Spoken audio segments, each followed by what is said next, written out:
नमस्कार, TCH live पर आपका स्वागत है। मैं हूं शालिनी। उपराष्ट्रपति जगदीप धनखड़ ने कल स्वास्थ्य कारणों का हवाला देते हुए अपने पद से इस्तीफा दे दिया। इस इस्तीफे के बाद तमाम तरह के सवाल उठ रहे हैं। राजनीतिक गलियारों में तमाम तरह की बयानबाजियां निकलकर सामने आ रही हैं। तमाम तरह के बयान ये बता रहे हैं कि कुछ तो ऐसा था जो इस इस्तीफे में सामान्य नहीं लग रहा, क्योंकि कल मॉनसून का सत्र था और उसका पहला ही दिन था और इस पहले दिन जगदीप धनखड़ ने उसी तरीके से संसद की कार्यवाही चलाई जिस तरीके से वो पहले चलाते थे। और कई सांसदों का ये कहना था कि जगदीप धनखड़ को देखकर ऐसा बिल्कुल नहीं लग रहा था कि वो स्वास्थ्य से संबंधी उनको कोई परेशानी चल रही है। और कल बड़े सुचारू रूप से जो है जिस तरीके से संसद चलती है वैसे ही चली, जिसमें कहीं विपक्ष ने हंगामा किया तो तमाम तरह की बातें जो है वो संसद के अंदर देखने को मिली। और इस बीच में ये कहा गया कि कल जेपी नड्डा ने एक ऐसा बयान दिया संसद के अंदर खड़े होकर जो कहीं ना कहीं जगदीप धनखड़ की नाराजगी का भी एक कारण बना। और जिस तरीके से बीएसी की मीटिंग जो थी, जो पहले सुबह 12:30 बजे के करीब हुई, जिसमें जेपी नड्डा, किरण रिजिजू ये शामिल थे, लेकिन 12:30 बजे के बाद फिर एक और बीएसी की मीटिंग रखी गई जो कि 4:30 बजे के करीब थी। और इस मीटिंग के अंदर जेपी नड्डा और साथ ही में किरण रिजिजू जो थे वो शामिल नहीं हुए थे। और इस बारे में बड़ी ही अचानक से जो जानकारी थी वो निकलकर सामने आई और उपराष्ट्रपति जगदीप धनखड़ को भी इस बारे में जानकारी नहीं थी कि ये दोनों लोग इस मीटिंग में शामिल नहीं होने वाले। और कहीं ना कहीं इस बात से भी कहा गया कि जगदीप धनखड़ जो थे उस वक्त नाराज भी हुए थे। और ये जो 4 घंटे का गैप था, इसको लेकर सवाल उठ रहे हैं कि क्या इन 4 घंटों के अंदर कुछ ऐसा हुआ जो कि उपराष्ट्रपति जगदीप धनखड़ के इस्तीफे की वजह बना है। और क्योंकि जिस तरीके से संसद के अंदर एक और बात देखने को मिली थी कि जेपी नड्डा जो है वो संसद के अंदर खड़े होकर जब विपक्षी हंगामा कर रहे थे तो उस दौरान उन्होंने कहा था कि ये सब जो आप बोल रहे हैं ये कुछ भी रिकॉर्ड में नहीं जाएगा, जो मैं बोल रहा हूं वो ही रिकॉर्ड में जाएगा। इस बात पर इस वजह से भी सवाल उठ रहे हैं क्योंकि जो बात जेपी नड्डा ने कही थी वो अक्सर जो है पद पर आसीन जो व्यक्ति है वही बोलते, यानी जो अध्यक्ष होता है वही बोलता है। और ये बात जिस तरीके से जेपी नड्डा ने कही वो कहीं ना कहीं उपराष्ट्रपति जगदीप धनखड़ को खटकी, अच्छी नहीं लगी।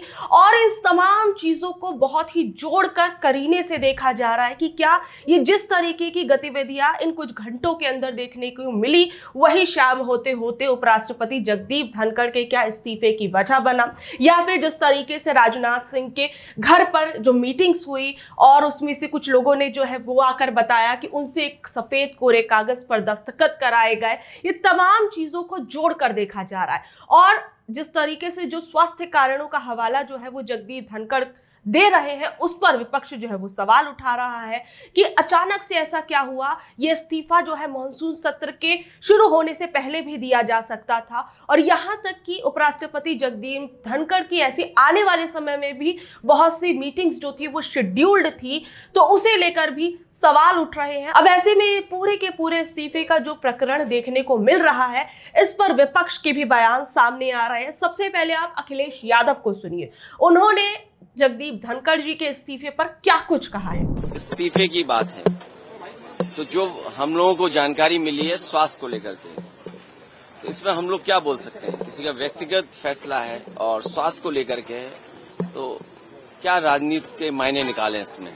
लेकिन उससे महत्वपूर्ण यह है कि भारतीय जनता पार्टी किसी को वोट नहीं डालने देना चाहती और बिहार में जिस तरीके की कार्रवाई चल रही है इसी तरह उत्तर प्रदेश में जानबूझ करके भारतीय जनता पार्टी ने इलेक्शन कमीशन से मिलकर के और प्रशासन के सहारे बड़े पैमाने पर वोट काटे थे, डिलीटेड शो किया था।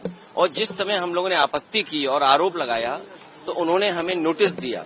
नोटिस के जवाब में मैंने खुद समाजवादी पार्टी से सभी लोगों ने, कार्यकर्ताओं ने, नेताओं ने मिलकर के 18,000 जिन्होंने वोट डाले थे बाद में डिलीटेड कर दिया था उनका, और वो वहीं थे, जिंदा थे, लेकिन 18,000 का विद एफिडेविट इलेक्शन कमीशन को जानकारी दी, लेकिन किसी भी अधिकारी के खिलाफ कभी कोई कार्रवाई नहीं हुई है। अब वहीं जिस तरीके से स्वास्थ्य कारणों को हवाला देते हुए जगदीप धनखड़ ने इस्तीफा दिया, इसे लेकर इमरान प्रतापगढ़ी जो है उन्होंने क्या कुछ कहा, जरा वो भी सुनिए। बहुत दुखद है और मुझे लगता है कि जो भी हुआ है वो सब सामान्य सा नहीं है और उनके जैसा अक्खड़ मिजाज का आदमी जो बीमारी की हालत में भी अगर कभी वो थोड़े बहुत बीमार भी रहे तो वो सदन आ जाते थे और पूरा समय देते थे कुछ चेयर पर।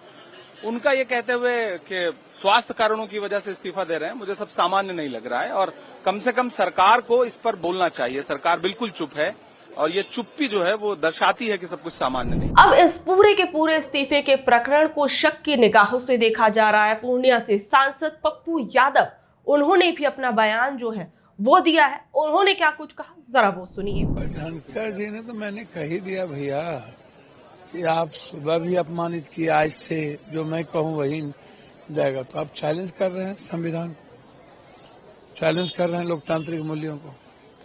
फिर उसके बाद शाम में आप एडवाइजरी की बैठक रख करके आप अपमानित कर दिया लगातार। तो इस लोकतांत्रिक मूल्यों में जब भारत के 140 करोड़ लोग परेशान हैं, अब मुखर कानून है क्या? लगातार उनका प्रोग्राम आ गया 2 दिन के बाद। यदि अस्वस्थ होते तो पहले रिजाइन करते या बाद में करते। तो बहुत बड़ा घालमेल और तालमेल तो है, चाहे वो वर्मा जज का मामला हो चाहे अन्य मामले हो, कहीं पे निगाहें कहीं पे निशाना है। आरजेडी नेता मृत्युंजय तिवारी, उन्होंने भी इस इस्तीफे को लेकर अपना बयान दिया। उन्होंने क्या कुछ कहा, ये तो वो जाने कि स्वास्थ्य कारणों से इस्तीफा दिया है, ऐसा क्या स्वास्थ्य का कारण रहा।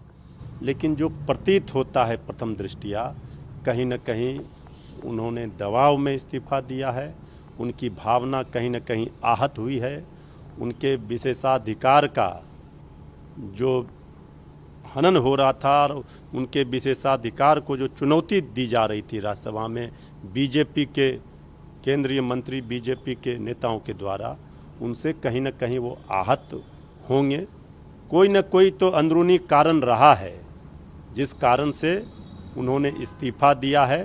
एक स्वास्थ्य कारण तो एक बहाना है, लेकिन असली कहीं न कहीं उनका इस सरकार से आहत होना ही प्रतीत होता है। राजस्थान के पूर्व मुख्यमंत्री अशोक गहलोत का भी इस पूरे के पूरे प्रकरण पर बयान सामने आया है। उन्होंने क्या कुछ कहा, जरा वो सुनिए।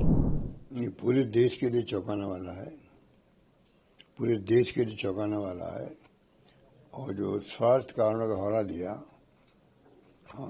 उसमें पूरे देश के अंदर जो चर्चाएं चल रही है, उसमें सबका कहना है कि कुछ स्वास्थ्य का कारण नहीं हो सकता और कोई कारण होगा जो मतलब अभी बाहर नहीं आया है, ऐसा लगता है। क्योंकि उपराष्ट्रपति का पहली बार हिस्ट्री के अंदर इस्तीफा हुआ है।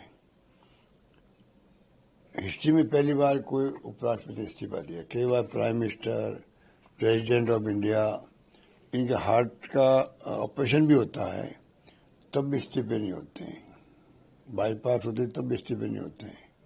तो ये तो स्वास्थ्य के कारण तो देखो समझ नहीं आ रहा। और राजस्थान वालों को बहुत धक्का लगा क्योंकि राजस्थान के वो रहने वाले भी हैं। किसानों के लिए वो हमेशा आवाज़ पार्लियामेंट के अंदर भी और पार्लियामेंट के बाहर भी उठाते रहे हैं। और अचानक ही उपराष्ट्रपति पद पे हमारा राजस्थान को सपूत बैठा हो, वो इस्तीफा दे दे तो स्वाभाविक है कि आम लोगों को भी एक धक्का लगा है।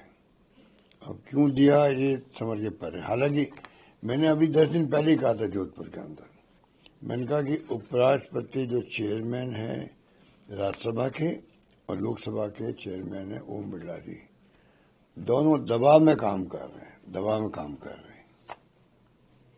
और उसके बाद में धनखड़ साहब जयपुर में आए तो उन्होंने कहा नहीं, मैं कोई दबाव में काम नहीं कर रहा हूं। ये उन्होंने कहा था। कहना और बात है और हकीकत होना अलग बात है। तो ये जो कल की घटना जिस रूप में हुई है वो वास्तव में चौंकाने वाली है। संशय पैदा करती है कि कोई वास्तव में कोई बहुत बड़ा मूव तो नहीं है देश के अंदर, आरएसएस का, बीजेपी का। कोई ये मामूली घटना नहीं मानता मेरे को। कौन को ऐसा मूव तो नहीं है देश के लिए जो आरएसएस, बीजेपी छिपा रही हो। क्योंकि अचानक के लोगों को आश्चर्य हो रहा है। जनरल रमेश जी ने कहा कि इसमें वापस पुनर्विचार करना चाहिए या प्रधानमंत्री जी को इनको वापस मनाना चाहिए इस्तीफा वापस लेने में। मैं भी चाहूंगा कि अगर ऐसा संभावना हो तो प्रधानमंत्री जी आगे आए, और क्योंकि ये घटना देश विदेश के अंदर, एक तो प्रधानमंत्री जा रहे हैं विदेशी दौरे पे और उनका उपराष्ट्रपति देश के अंदर इस्तीफा दे रहा है, तो मैं चाहूंगा कि प्रधानमंत्री भी प्रयास करें वापस, ये संभव है क्या इस्तीफा वापस हो जाए उनका।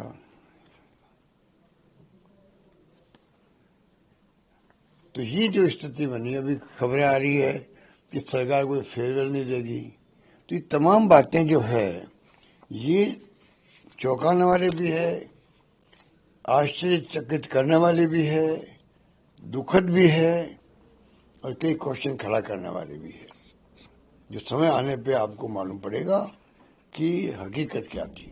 तो अब जिस तरीके से उपराष्ट्रपति जगदीप धनखड़ का इस्तीफा सामने आया है, उसके बाद जो है तमाम दलों के नेता जो हैं वो इस पर तमाम तरह के सवाल उठा रहे हैं कि आखिर में ऐसा क्या हुआ कि सारी चीजें अपने हिसाब से चल रही थी और इस बीच में उपराष्ट्रपति जगदीप धनखड़ को इस्तीफा देना पड़ा। क्या बीजेपी के अंदर खाने सब कुछ ठीक नहीं चल रहा है? और जिस तरीके से ये इस्तीफा दिया गया उसके बाद ये भी कहा जा रहा है कि कोई फेयरवेल स्पीच जो है वो जगदीप धनखड़ के लिए नहीं रखी जाएगी, अभी ऐसा कहा जा रहा है। अब ऐसे में क्या कुछ इस पर आगे निकल कर आता है वो तो हम आपको जरूर बताएंगे, लेकिन आप लोग इस पूरे के पूरे प्रकरण को कैसे देख रहे हैं? एक तरफ संसद के अंदर विपक्ष का हंगामा चल रहा है तमाम मुद्दों को लेकर, वहीं दूसरी ओर जिस तरीके से उपराष्ट्रपति जगदीप धनखड़ का इस्तीफा सामने आया है उस पर आप लोगों का क्या कुछ कहना और सोचना है नीचे दिए गए कमेंट बॉक्स में जरूर बताइएगा। और ऐसी अपडेट से जुड़े रहने के लिए देखते रहिए TCH लाइव। मैं हूं शालिनी, धन्यवाद।